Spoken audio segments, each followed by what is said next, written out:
భారత్ బచావో ఈ ఒక్కరోజు సదస్సులో మీ అందరి ముందు కొన్ని కార్యక్రమాల రూపకల్పనలో భాగంగా తీర్మానాలని ప్రవేశపెట్టాలని భావించడం జరిగింది. భారత్ బచావో అనేది మేము ఎప్పుడు చెప్తా ఉంటాం, ఇదొక వేదిక మాత్రమే, ఇదొక ఆర్గనైజేషన్ కాదు, ఇదొక ప్లాట్ఫామ్. భారత్ బచావోలో అనేక సంస్థలు, అనేక పార్టీలు, వ్యక్తులు, శక్తులు అందరు కూడా భాగస్వాములై ఉంటారు. కాబట్టి ఒక సమిష్టి కార్యక్రమం ద్వారా మాత్రమే ఈ భారత రాజ్యాంగాన్ని కాపాడుకుందాం అనే దాంట్లో ముందుకు పోతున్నాం. అయితే ప్రధానంగా 6 ప్రతిపాదనని మీ ముందు ఉంచడం జరుగుతుంది. పెద్దలు మధుయాష్కి గారు వారు ఉన్నప్పుడే ఈ ప్రతిపాదన చేయాలని, ఎందుకంటే వారు రాహుల్ గాంధీ గారికి ఉన్న అతి సన్నిహితుల్లో వారు కూడా ఒకరు. కాబట్టి మనకి ఈ ఆదివాసీ ప్రాంతాలను కాపాడుకునే ఒక పెద్ద కార్యక్రమం మనందరం కూడా కలిసి ఇంతకుముందు వారు ప్రతిపాదించినట్టు రాహుల్ గాంధీ గారిని కలవడం కానీ, వారి ద్వారా పార్లమెంటులో అక్కడ మాట్లాడించడం కానీ జరగాలంటే మధుయాష్కి గారి ద్వారా మాత్రమే ఇది జరుగుతుందనే ఉద్దేశంతో వారు కొంత బిజీగా ఉన్నప్పుడు ఈరోజు వారిని ఇక్కడ పాల్గొనేలాగా చేయడం జరిగింది.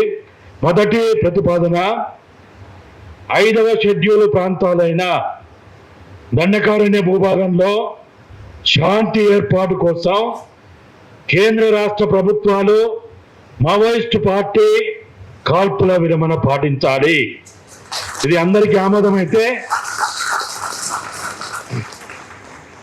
రెండవది ఛత్తీస్గఢ్లో శాంతి సాధన కోసం బుద్ధిజీవులు, అన్ని పార్టీలు, అన్ని సంఘాలు కలిసి చలో రాయ్పూర్, ఎందుకంటే ఛత్తీస్గఢ్ రాజధాని రాయ్పూర్ కాబట్టి ఆ రాయ్పూర్కి వెళ్ళి అక్కడ ఆ రాష్ట్ర ముఖ్యమంత్రి, ఆ రాష్ట్ర డిప్యూటీ ముఖ్యమంత్రి, ఆ రాష్ట్ర చీఫ్ సెక్రటరీ వాళ్ళని కలిసి ఛత్తీస్గఢ్లో శాంతి స్థాపన కోసం ఈ బుద్ధిజీవులు, అన్ని పార్టీల వాళ్ళు, అన్ని సంఘాల వాళ్ళు కలిసి చలో రాయ్పూర్ కార్యక్రమాన్ని నిర్వహించాలనేది 2వ ప్రతిపాదన.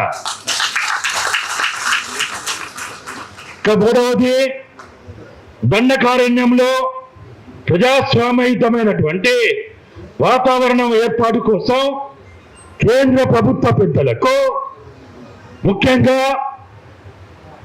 పార్లమెంటులో అతిపెద్ద ప్రతిపక్ష పార్టీ అయినటువంటి కాంగ్రెస్ పెద్దలకు మరియు ఈ దేశంలో ఉన్న పార్లమెంటరీ పార్టీలందరూ కూడా వినతి పత్రాలు సమర్పణ చేయాలనేది 3వ ప్రతిపాదన.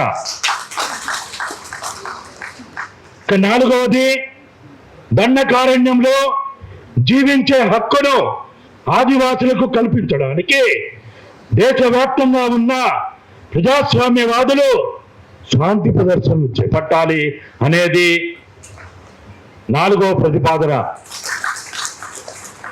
5వ ప్రతిపాదన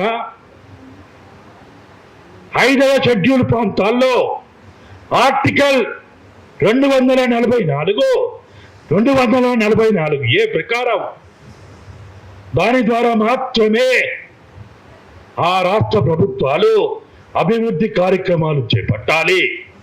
అనగా గ్రామ సభల తీర్మానం ద్వారా మాత్రమే అభివృద్ధి కార్యక్రమాలు చేపట్టాలనేది 5వ ప్రతిపాదన. 6వ ప్రతిపాదన మావోయిస్టు పార్టీ తెలంగాణలో కూడా మావోయిస్టు పార్టీ 6 రాష్ట్రాల్లో కాల్పుల విరమణ పాటిస్తానని ప్రకటించడం జరిగింది.